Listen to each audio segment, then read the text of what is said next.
बिस्मिल्लाहिर्रहमानिर्रहीम। अस्सलाम वालेकुम स्टूडेंट्स, उम्मीद है आप सब लोग ठीक होंगे और जो है रमज़ान के जो है वो रोज़े रख रहे होंगे। और ये पहला रमज़ान है इस तरह से कि जो हम लोग घर में रहकर जो है वो गुजारेंगे। और आई थिंक सो मुझे तो घर में रह के काफ़ी अच्छा फील हो रहा है कि रमज़ान के रोज़ों का पता ही नहीं चल रहा और घर में आप रह के काफ़ी सारे जो है वो आप पढ़ भी रहे हैं और साथ में जो है रमज़ान के रोज़े भी रख रहे हैं। घर वालों को भी बहुत सारा टाइम मिल रहा है, तो इस तरह से काफ़ी अच्छा जो है वो टाइम गुजर रहा है। ठीक है, आप भी मुझे बताइए कैसा गुजर रहा है आप सबका टाइम, और जो है वो स्टडी का कौन से टाइम आपने रखा हुआ है। और बिल्कुल घर में है तो रोज़े का पता ही नहीं चलता सारा दिन। ठीक है, और बहुत अच्छे से इजीली जो है वो रोज़ा गुजर जाता है सबका।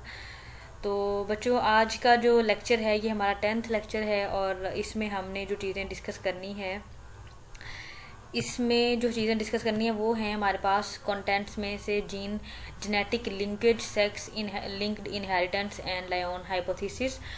अच्छा, इसके प्रीवियस लेक्चर में हमने कल जो है वो डिस्कस कर लिया था स्ट्रक्चर ऑफ यूकैरियोटिक क्रोमोसोम, जो कि बहुत ही बेसिक था, जिसमें मैंने आपको हर टर्म जो है वो डिफाइन की है कि क्रोमोसोम्स के स्ट्रक्चर में होता क्या है एक्चुअली में। ठीक है, उसके बाद फिर हमने सेक्स डिटर्मिनेशन डिस्कस किया कि डिफरेंट एनिमल्स में डिफरेंट कम्बिनेशन होता है और किसी में मेल होमोगेमेटिक होते हैं, किसी में फीमेल होमोगेमेटिक होती है।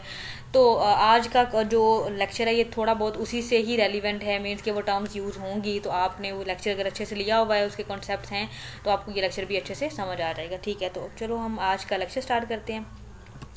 जी बच्चों, तो हमारे पास जेनेटिक लिंकेज क्या है। जेनेटिक लिंकेज होता है एक जो है वो tendency of allele that are located close together. Means कि आपको पता है क्रोमोसोम्स के ऊपर क्या होती हैं, जीन्स होती हैं। ठीक है, अब जो वो सारी जीन्स क्या होती हैं, एक दूसरे की काफ़ी क्लोज जो है वो प्रेजेंट होती हैं टू बी इनहेरिटेड टुगेदर। अब ये होता ये है कि जब क्रॉसिंग ओवर होती है तो किसी एक जीन ने अलग-अलग सेपरेटली क्या होना होता है, इनहेरिट होना होता है नेक्स्ट जनरेशन में। जेनेटिक लिंकेज में क्या होता है, जो जीन्स क्लोजली रिलेटेड होती हैं, ये जो क्लोजली प्रेजेंट होती हैं ऑन द क्रोमोसोम्स, वो क्या होती हैं, बाय चांस दोनों ही एक साथ इनहेरिट हो जाती हैं। ठीक है, उसको हम बोलते हैं जेनेटिक लिंकेज। अब जिस जगह पर क्रोमोसोम में जीन मौजूद होती है उसे लोकाई बोलते हैं। ठीक है, और जो लोकाई होती हैं वो जो है वो सेपरेट होती हैं क्रोमाटिड्स में। मीन्स के जो हमारे पास नंबर 4 क्रोमाटिड होते हैं एक क्रोमोसोम में, तो उन पे सेपरेट होती हैं। इसके अलावा जब क्रॉसिंग ओवर होती है तो वो जीन्स क्या होती हैं, बाय चांस शिफ्ट हो जाती हैं एक साथ ही। ठीक है, अदर वर्ड में हम उसको क्या करें, the nearer two genes are on the chromosomes the lower is the chance of swap occurring between them and more likely they are to be inherited together.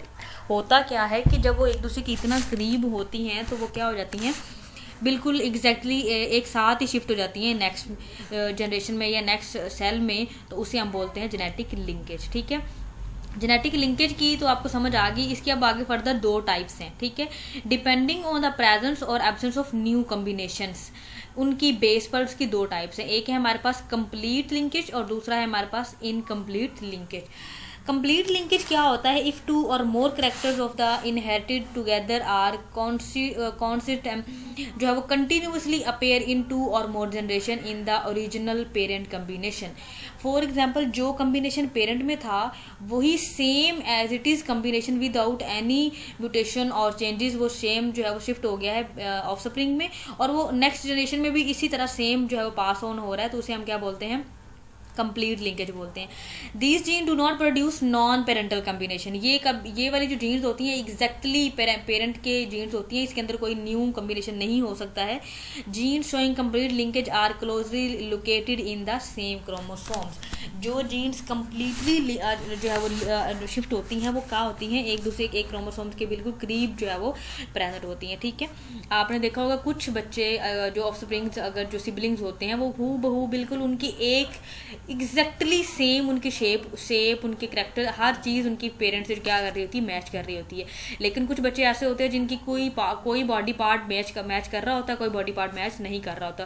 तो जिनका कंप्लीट मैच कर रहा होता है उसे हम कहते हैं कंप्लीट लिंकेज, और जिनका नहीं कर रहा होता उनको हम वो क्या बोलते हैं, इनकम्प्लीट लिंकेज, ठीक है। तो incomplete linkage is exhibited by those gene which produce some percentage of non parental combination.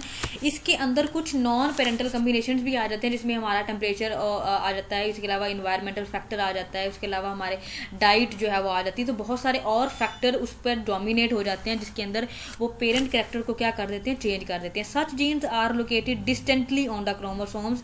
ये वाली जीन जरूरी, ये जीन एक दूसरे से काफ़ी दूर, क्रोमोसोम्स की बात हो रही है, क्रोमोसोम्स के से डिस्टेंट प्लेसेस पे प्रेजेंट होती है। फॉर एग्जांपल अगर एक क्रोमोसोम नंबर 6 पर प्रेजेंट है तो दूसरी क्रोमोसोम नंबर जो है वो 16 पर प्रेजेंट होगी। It is due to accidental और occasional breaking of chromosomal segments during the crossing over. ये जो जीन इनहेरिट होते हैं इनकम्प्लीट लिंकेज में, वो क्या होता है, सम टाइम एक्सीडेंटली कोई और पार्ट ऑफ द क्रोमोसोम क्या होता है, ब्रेक होता है, तो वो उसके साथ किसी दूसरे क्रोमोसोम के साथ जाके अटैच हो जाता है, जिसकी वजह से ये इनकम्प्लीट जो है वो लिंकेज होता है, ठीक है। ओके, यहाँ पे आपको जो है वो नज़र आ रहा है, एक डायग्राम में हमें शो किया है मैंने, कंप्लीट और वर्सेस इनकम्प्लीट। ये देखेंगे पेरेंट जनरेशन है, ठीक है। इसमें जो हमारे पास जो कम्बिनेशन है वो बिल्कुल होमोजाइगस है, स्मॉलर आर और स्मॉलर जी, ठीक है। लार्जर जो है वो हमारे पास रेड और वाइल्ड दोनों का हम आपस में कम्बिनेशन करवा रहे हैं। तो ये देखें हमारे पास एग्जैक्टली सेम जो पेरेंट के पास था वही सेम हमारे पास आ रहे हैं उनकी कम्बिनेशन, ठीक है। ये देखें उसके अंदर कोई न्यू मॉडिफिकेशंस नहीं है, ठीक है, ये देखें। और अगर हम इनकम्प्लीट की बात करें तो ये देखें हमारे पास जो है वो ये वाले कम्बिनेशंस हैं। तो इनके पास जो हमारे पास F1 जनरेशन थी वो तो 100% वही थी, ठीक है। लेकिन F2 में देखें हमारे पास ये वाला कम्बिनेशन और ये वाले कम्बिनेशन में फ़र्क है। ये देखें पेरेंट का कम्बिनेशन ये था और जो ऑफस्प्रिंग का कम्बिनेशन है वो एक ये है और एक ये है, ठीक है। इस तरह से ये कम्बिनेशंस और इसके अंदर कुछ अलग फैक्टर्स जो है वो इन्वॉल्व होते हैं, जो कि इनकम्प्लीट कम्बिनेशंस में इन्वॉल्व होते हैं, ठीक है बच्चों। ओके, सिग्निफिकेंस क्या है लिंकेज की? तो सिग्निफिकेंस क्या है कि ये जो हम ब्रीडिंग करवाते हैं डिज़ायर्ड ट्रेड्स की डिफरेंट एनिमल्स में और डिफरेंट फ्रूट्स में, कि वो हमें हमारी जो है वो डिज़ायर्ड ट्रेट हमें मिल जाए, तो उसके ऊपर जब हम वो करवा रहे होते हैं तो सम टाइम ये वाला जो जेनेटिक लिंकेज है ये उसको क्या कर देता है, फुलफिल नहीं होने देते, ठीक है। वो कोई और कम्बिनेशन जो है वो बन जाता है, हमने कुछ और जीन्स को जो है वो इंसर्ट करवाया होता है, लेकिन उसके साथ जो है वो एक्सीडेंटली या कंप्लीट डोमिनेंस के जरिए वो शिफ्ट हो जाते हैं। For this reason plant and animal breeder find it difficult. उसकी वजह से जो ब्रीडर्स होते हैं उनको डिफिकल्टी फील होती है, क्योंकि उन्होंने कोई और ट्रेड जो है वो मिक्स करवाया होता है, उसके साथ कोई और ट्रेड भी एक्सीडेंटली जो है वो शिफ्ट हो जाता है, ठीक है, टू कंबाइन वेरियस कैरेक्टर। जो लिंकेज होती है ये रिड्यूस करती है chances of the combination of genes and thus help to hold parental character. जो हमारे पास लिंक्ड जीन्स होती हैं ये क्या कर देती हैं, क्योंकि एज इट इज़ जो पेरेंट का कैरेक्टर होते हैं वो सेम जो है वो ऑफस्प्रिंग में आते हैं, तो ये क्या कर देती है, उसके कम्बिनेशन को रिकम्बिनेशन, जो न्यू रिकम्बिनेशन होने होते हैं उनको रिड्यूस कर देती है, और ये क्लोन बनाने में काफ़ी जो है वो हेल्पफुल होती है। उसके बाद जो तीसरा पॉइंट है, linked genes are not inherited together every time. ऐसा नहीं होता है कि हर दफ़ा ही जो है वो लिंक्ड जीन जो है वो इनहेरिट हो जाती है, लेकिन ये बाय चांस जो है वो डिपेंड करता है chromosomes exchange homologous genes during meiosis, ठीक हो गया। तो ये बाय चांस जो है वो शिफ्ट हो जाते हैं, ठीक है। ओके जी, नेक्स्ट जो हमारा टॉपिक है वो है सेक्स लिंक्ड इनहेरिटेंस। पिछली दफ़ा हमने जो डिस्कस किया था वो तो हमने ये देखा था कि फीमेल में कौन से क्रोमोसोम्स होते हैं और मेल में कौन से क्रोमोसोम्स होते हैं, और जो जेंडर डेवलपमेंट है वो किस पर डिपेंड करती है, किस केस में कैसे डेवलप करती है। अब हमने देखना है कि जो हमारी जो जीन्स होती हैं वो किन क्रोमोसोम्स के ऊपर, जो इनके ऊपर अगर लिंक्ड होंगी, फॉर एग्जांपल अगर एक्स के ऊपर जो कोई जीन मौजूद है तो वो कौन से करैक्टर को डील करेगी, और वो सिर्फ एक्स की वजह से ही शिफ्ट होगी, वाई की वजह से शिफ्ट नहीं हो सकती। तो इस टॉपिक को बेसिकली हमने डिस्कस करना है, sex linked inheritance. It is inheritance of the trait phenotype that is determined by a gene located on one of the X sex chromosomes. Means के कुछ करैक्टर जो होते हैं वो सिर्फ एक्स क्रोमोसोम पर होते हैं और कुछ करैक्टर जो होते हैं वो सिर्फ वाई क्रोमोसोम पर होते हैं। तो जाहिर बात है फिर वो उन्हीं के जरिए ही शिफ्ट होंगे। वो जाहिर, अगर कोई करैक्टर जो है वो एक्स पे मौजूद है तो वाई उसको शिफ्ट नहीं कर सकता, और अगर कोई वाई पे मौजूद है तो एक्स उसको शिफ्ट नहीं कर सकता। तो ये भी बहुत ज़्यादा इंपॉर्टेंट है कि किस तरह से कौन सा करैक्टर शिफ्ट होता है। अब हम सबसे पहले बात कर लेते हैं x linked dominant inheritance. Dominant gene is carried on the x gene. अगर तो कोई डोमिनेंट, फॉर एग्जांपल जो हमारे पास कोई किसी भी डिजीज़ की जो डोमिनेंट नॉर्मल जीन है वो एक्स के ऊपर मौजूद है। Male get their X from their mother, जारी बात है जितना भी मेल के अंदर जो एक्स क्रोमोसोम होता है वो कहाँ से शिफ्ट होता है, फीमेल से होता है, क्योंकि वाई से उन्होंने क्या लिया है, वाई जो है वो मेल से वाई क्रोमोसोम मिला है उनको। Female get their X chromosomes from both of their parents, अब जो फीमेल है उसके अंदर जो एक्स क्रोमोसोम आएगा वो दोनों पेरेंट्स की तरफ से आएगा, फीमेल की तरफ से भी और मेल की तरफ से भी आएगा, ठीक है। तो एक्स लिंक्ड डोमिनेंट के केस में क्या होता है, if mother is career of the mutated gene, अगर तो मदर के अंदर कोई मतलब वो कैरियर है तो क्या होता है 50% of the son and the daughter will be affected, जाहिर बात है मेल को भी वहाँ से एक्स मिलना है और फीमेल कुछ क्या होंगी, कैरियर होंगे, ठीक है। फीमेल सारी कैरियर होंगी और जो मेल है वो सारे अफेक्टेड होंगे।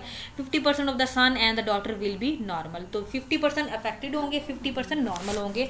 और अफेक्टेड में भी एक केस होगा कि जो मेल होगा वो अफेक्टेड होगा और जो फीमेल होगी वो कैरियर होगी, मतलब उसमें वो केस जो है वो उसको डिजीज़ नहीं होगी, वो कैरियर जो है वो उस डिजीज़ की होगी, ठीक है। यहाँ पे ये देखें अनअफेक्टेड फादर अफेक्टेड मदर, ठीक है। अनअफेक्टेड फादर में एक्स और वाई है और इसमें डबल एक्स है, ठीक है। ये जो इससे जाहिर किया है फॉर एग्जांपल ये अफेक्टेड है, ठीक है। तो अनअफेक्टेड अगर इनका आपस में क्रॉस होता है तो ये देखें अनअफेक्टेड सन, ठीक है, अफेक्टेड डॉटर, अफेक्टेड सन अफेक्टेड, तो 50-50% इनका जो है वो रेशोज बनती हैं आपस में, ठीक है। अच्छा, एक्स लिंक डोमिनेंट इनहेरिटेंस में होता है कि if the father is career of the mutated gene, अब तो पहले तो हमने बोला था कि जो फीमेल है वो कैरियर है, अब हम अगर फादर जो है वो कैरियर है तो 100% of his daughter will have the disorder, क्यों, क्योंकि 1x कहाँ से मिल रहा है उसको, जो है वो मेल बॉडी से मिल रहा है, तो जो अगर मेल के ऊपर वो मौजूद है कोई भी जीन या कोई भी डिजीज तो and 0% of his son will be disorder, क्योंकि मेल्स को जो है वो वाई क्रोमोसोम सिर्फ मिलता है फीमेल से, तो इस वजह से जो उसके सारे जो सन होंगे वो कोई भी उसमें से अफेक्टेड नहीं होगा, ठीक है। अच्छा, X linked dominant inheritance if both parents are carrier of the mutative gene, अगर तो जो मेल है वो भी कैरियर और फीमेल भी कैरियर है, 100% of the daughter will have the disorder, क्यों, क्योंकि अभी हम बात ही एक्स की कर रहे हैं, ठीक है। तो एक्स क्रोमोसोम सिर्फ फीमेल में होता है, तो उसके जो सारी डॉटर्स होंगी वो डिसऑर्डर होगा और 50% ऑफ हिज सन जो है वो उनके अंदर डिसऑर्डर होगा, 50% जो है वो उसकी अनअफेक्टेड होंगे, ठीक है। 50% जो है वो उसके अनअफेक्टेड होंगे, ठीक है। तो क्यों, क्योंकि मेल जो फीमेल जो है अगर उनको दोनों तरफ से एक्स मिलना है तो दोनों तरफ 100% अफेक्टेड होंगी, और जो मेल 50% क्यों अनअफेक्टेड हैं, क्योंकि उनको जो है वो हमारे पास जी 50% नॉर्मल होंगे, क्योंकि उनको एक नॉर्मल कहाँ से मिल रहा है, फीमेल से मिल रहा है, ठीक है। एक्स लिंक्ड रिसेसिव इनहेरिटेंस में क्या है, a mode of inheritance on the X chromosomes that cause the phenotypic of the expression, female carrier only 1 copy of the gene and usually don't express the phenotype, अब अगर female के अंदर double x है तो उसके सिर्फ एक x के ऊपर कोई भी जीन मौजूद है तो वो क्या होगी, उस फॉर्म में वो रिसेसिव होगी और कैरियर होगी, ठीक है। एक्स लिंक्ड रिसेसिव इनहेरिटेंस किसकी एग्जांपल्स में हम देख लेते हैं, तो हमारे पास कलर ब्लाइंडनेस, हीमोफीलिया, उसके अलावा हमारे पास वीकर मस्कुलर डिस्ट्रॉफी, मीन के मसल जो हैं वो बहुत सारे मसल्स वीक हो जाते हैं, और हमारे पास हंटर सिंड्रोम, ये हमारे पास एक्स लिंक्ड रिसेसिव इनहेरिटेंस की डिजीजेज हैं, ठीक है। वाई लिंक्ड इनहेरिटेंस क्या है, इसमें इसको हम एक और वर्ड से भी बोल लेते हैं, होलैंड्रिक इनहेरिटेंस भी हम इसको बोलते हैं। Y chromosome is small and doesn't contain numerous gene, इसके ऊपर बहुत सारी जीन्स नहीं होती, एक जीन डोमिनेंट SRY जीन होती है जो कि मेलनेस को क्या कर रही होती है, डील कर रही होती है, ठीक है। वाई लिंक्ड क्रोमोसोम डिजीज और डिसऑर्डर्स आर वेरी रेयर, जो वाई क्रोमोसोम्स के ऊपर डिजीज होती हैं या जो डिसऑर्डर्स होते हैं वो काफ़ी रेयर होते हैं, ठीक है। It occur between father and his son, ये ज़्यादातर मेल, क्योंकि सारी बात है मेल में ही वाई क्रोमोसोम होता है तो ये फादर को और सन को जो है वो अफेक्ट करते हैं, ठीक है। अच्छा, इसी चीज़ों को डिफाइन करने के लिए एक जो है वो हाइपोथेसिस था जो कि लायोन हाइपोथेसिस हम इसके नाम से जानते हैं। लायोन हाइपोथेसिस एक्चुअली में है क्या, the Lyon hypothesis that during early development one of the X chromosome is inactive, female turned off, मतलब जो फीमेल के अंदर डबल एक्स क्रोमोसोम होता है उनमें से एक एक्स क्रोमोसोम क्या हो जाता है, टर्न्ड ऑफ या इनएक्टिव हो जाता है, ठीक है। किसको मेंटेन करने के लिए कि क्लोन जो है वो बनते हैं, जो same exactly same similar sales अगर शिफ्ट हो रहे हैं तो वो क्लोनिंग की फॉर्म में जो एक सेल्स होता है वो टर्न्ड ऑफ हो जाता है। इसको एक्सप्लेन किया था, इसको हम लायोन हाइपोथेसिस बोलते हैं। तो लायोन हाइपोथेसिस क्या था, 1961 में एक इंग्लिश जो है वो हमारे पास जेनेटिस्ट था जिसमें मैरी लियोन, उसने ये हाइपोथेसिस प्रपोज किया था इनएक्टिवेशन ऑफ एक्स क्रोमोसोम्स। ठीक है, इसने क्या कहा था कि जो कंडेंस्ड एक्स क्रोमोसोम होता है वो जेनेटिकली इनएक्टिव होता है, जो काफ़ी डार्कली स्टेन होता है या जो कंडेंस्ड होता है। इसी को हमने जो है जो उसके गेमेटोजेनेसिस में डिस्कस किया था कि 4 ओवा बनते हैं, उनमें से 3 ओवा क्या हो जाते हैं, डिसइंटीग्रेट और ओनली 1 सर्वाइव करता है। उसी को हम यहाँ पे एक्सप्लेन करेंगे कि कैसे वो होता है। X inactivation in human occur only in the development when embryo consists of about 32 cell. Inactivation किस स्टेज पर होती है, जब जो एम्ब्रियो की स्टेज होती है वो 32 सेल पर होती है और वो 1 to 2 days फर्टिलाइज्ड एग होता है। ठीक है, लायोन हाइपोथेसिस जो होती है at the stage 32 cell one of the X is randomly inactivate. ऐसा नहीं होता है कि हमने कोई प्री प्लान्ड वो सेल जो है वो इनएक्टिवेट होता है, बल्कि वो रैंडमली उन दोनों में से कोई एक किसी भी टाइम जो है वो इनएक्टिवेट हो जाता है। इनएक्टिवेशन इज माइटोटिकली स्टेबल, वो स्टेबल होता है और उसके अलावा जो उसका इफेक्ट होता है वो इक्वलाइज करना होता है फीमेल करैक्टर को। जाहिर है कि अगर फीमेल के अंदर वो डबल एक्स क्रोमोसोम ही शिफ्ट होगा तो वो तो एक और ही फॉर्म बन जाएगी, जैसे ट्रिपल एक्स फॉर्म या 4x फॉर्म उसमें बन जाएंगे, जो कि एक बिल्कुल एबनॉर्मल कंडीशन हो जाती है।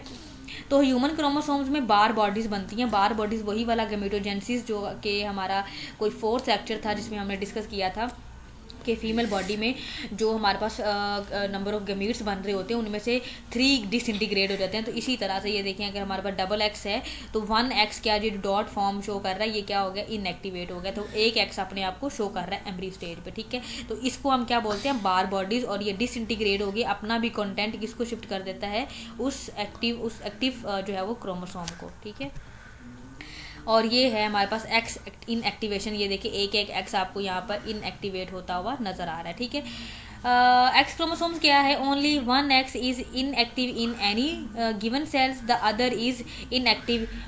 मतलब एक सेल में एक इनएक्टिव होता है, अगले सेल में कोई और जो है वो उसकी बेस पे जो है वो इनएक्टिव हो जाता है। In some cells parental allele is expressed. इसमें क्या होता है, जो पेरेंटल एलील होती हैं वो एक्सप्रेस होती हैं, जो कि एक्टिव सेल होता है। ठीक है, in other sales the maternal allele is expressed. जो दूसरे वाला सेल होता है, जो ये वाला है, ये क्या कर रहा है, मैटरनल मीन मदर के जो करैक्टर है उनको क्या कर रहा है, शो कर रहा है। अगर ये इनएक्टिव ना हो तो फिर कौन सी वाली कंडीशन हो, जैसे ये वाली ट्रिपल एक्स या 4x female and XXY male and 1x is inactivated in the given cell that rest are inactivate. Sometime ऐसा होता है कि वो दोनों ही जो है वो इनएक्टिव हो जाते हैं और यहाँ पर 0 कंडीशन आ जाती है, तो वो OX में, मतलब फीमेल के अंदर डबल एक्स होता है तो वो सिंगल एक्स जो है वो शो कर रहा होता है। तो ये एबनॉर्मेलिटीज़ होती हैं जो कि इसी स्टेज पर जो है वो हमारे पास 32 सेल स्टेज पर होती हैं कि अगर हमारे पास एक सेल ने इनएक्टिव होना होता है, अगर डबल एक्टिव हो जाए, डबल इनएक्टिव हो जाए तो वो हमारे पास एक एबनॉर्मल कंडीशन होती है। ठीक है, अच्छा, ट्रिपल एक्स जो एम्ब्रियो होता है वो सर्वाइव कर जाता है because it inactivate 2x chromosomes and has only 1 functional chromosome. अगर तो हमारे पास ये कंडीशन जीनोटिपिकली है, लेकिन अगर इनमें से दोनों इनएक्टिव हैं और ओनली 1 एक्टिव है तो फिर भी ये सर्वाइव कर जाता है। लेकिन ये जो ट्रांसजेंडर के केस में या अदर एबनॉर्मलिटीज़ के केस में अगर ये 2 एक्टिव हैं और एक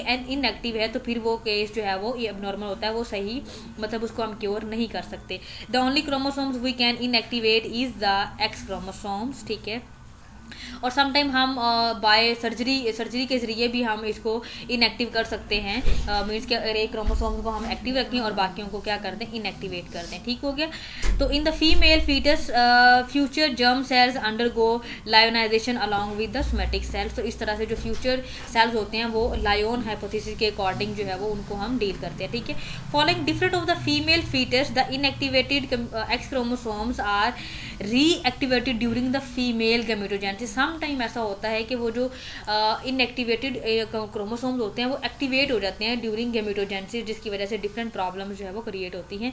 when germ cells develop into the oocytes and enter into the meiosis, their inactivate X chromosomes become reactivated so that every egg produce has an inactivated X chromosomes prior to fertilization। जब fertilisation होनी होती है तो फिर क्या होता है, chromosome जो अगर क्रोमोसोम्स को क्या कर दिया जाता है, एक्टिव कर दिया जाता है, और उसके पहले जो गैमेटोजेनेसिस हो रही होती है तो उस वक्त क्रोमोसोम जो उनमें से जो थर्ड पार्ट होता है वो वाला इनएक्टिविटी होता जाता है और इस तरह से एक कंप्लीट एग डिवेलप होता है आफ्टर गैमेटोजेनेसिस। ठीक है, अच्छा, इसी को ही हमने एक और वर्ड का नाम दिया है मोज़ाइक। मोज़ाइक होता है कि एक लाइट पार्ट है, दूसरा डार्क पार्ट है, मतलब बैंड की फॉर्म में है, ठीक है। तो mosaic is an ancient Romanian word, ये रोमन का एक वर्ड है जिसको हम किसके लिए यूज़ करते हैं, decoration of the surface made by pressing a small piece of the coloured glass. मतलब कलर्ड ग्लास से मुराद उन्होंने यहाँ पे एग्जांपल कोट की है वो वाली, कि अगर हमने एक डार्क पार्ट लिया है क्रोमोसोम का, दूसरा क्या लिया, लाइट, फिर डार्क फिर लाइट, तो वो बैंड बन जाएंगे, और उन्हीं बैंडिंग को हमने क्या बोला है, मोज़ाइक बोला है, ठीक है। In mosaic, donate the presence of the two or more population of the cells with different genotypes in one individual, which has the developed from a single fertilized egg. Single fertilize egg में क्या होता है कि हमारे पास दो तरह के jeans chromosomes मौजूद होते हैं, एक इनएक्टिव जो कि डार्कली स्टेन होता है, और एक जो एक्टिव जो कि लाइट होता है और अपने कैरेक्टर्स को क्या कर रहा होता है, शो कर रहा होता है। इस तरह से हमारे पास जो हमारे जो उसका फिनोमेना होता है, जैसे कि ये वाला हमारे पास tortoise cat, when female are heterozygous for the X linked gene, अगर फीमेल जो है वो हेट्रोजाइगस है फॉर एक्स लिंक्ड जीन्स, तो फिर क्या होगा, in their words mosaic result in x inactivation. For example इसमें क्या कह रहे हैं कि फॉर एग्जांपल एक्स और वाई क्या होता है, मेल बॉडी में मौजूद होता है, तो उसमें क्या होता है, एक्स क्या हो जाता है, डीएक्टिव हो जाता है, क्योंकि वो उसने उसको जो है वो हेट्रोजाइगस कंडीशन जो है वो बना दिया, ठीक है। इसी तरह जो हमारे पास एक्स लिंक्ड जेनेटिक डिसऑर्डर होते हैं, फॉर एग्जांपल अगर कोई जीन जो है वो एक्स पे मौजूद है, तो वो आगे जब शिफ्ट होगा तो सारे फीमेल जो है वो उसकी कैरियर होगी, और जो मेल होंगे वो उसके क्या होंगे, अफेक्टेड होंगे उस जीन से, ठीक है। तो ऑटोसोमल मोजेशन क्या होता है, in due to the mitotic loss of one X chromosomes in the cell early in the zygotic development, this produce the combination of both X X and X O. ये तो normal case है, ठीक है। और ये वाला जो case है ये अब नॉर्मल है, क्योंकि इसमें एक एक्स क्या हो गया, उसने अपने आप को इनएक्टिव कर लिया होगा, ठीक है। The more X allele in the individual has the more severity she will be affected. अब फीमेल के अगर हम सेक्स सेल्स की बात करें तो वहाँ पे तो डबल एक्स मौजूद होता है, ठीक है। उसमें से अगर एक जो है वो इनएक्टिव होता है, तो उसकी जो नंबर ऑफ क्रोमोसोम्स हैं वो क्या होंगे, सेम रहेंगे। लेकिन अगर सोमैटिक सेल्स में वो इनएक्टिव होंगे तो वो बॉडी के अंदर उसकी काफ़ी सीवियर प्रॉब्लम जो है वो क्रिएट करेगा। Some estimate put mosaic Turner जो है वो female age high age 60 to 80%। कुछ कंडीशंस ऐसी होती हैं जिसमें फीमेल्स के अंदर ये जो ऑटोसोमल मोजेशन होता है वो 60 to 80% तक क्या होता है, इतना ज़्यादा इंक्रीज हो जाता है, जिसकी वजह से उनकी बॉडी स्ट्रक्चर में बहुत सारी जो है वो एबनॉर्मलिटीज़ होती हैं और उनकी बॉडी प्रॉपरली फंक्शन जो है वो नहीं कर पाती, ठीक है। तो ये था लेक्चर है बच्चों आज का हमारा, जिसमें हमने डिस्कस किया सबसे पहले जो है वो जेनेटिक जो है वो लिंकेज के हमारे जो क्रॉसिंग ओवर होती है, अगर सेम जीन जो है वो शिफ्ट हो जाएं तो वो क्या होती है, एक जीन को हमने शिफ्ट करवाना है तो बाय दूसरी जीन एक्सीडेंटली शिफ्ट हो गई है, ठीक है।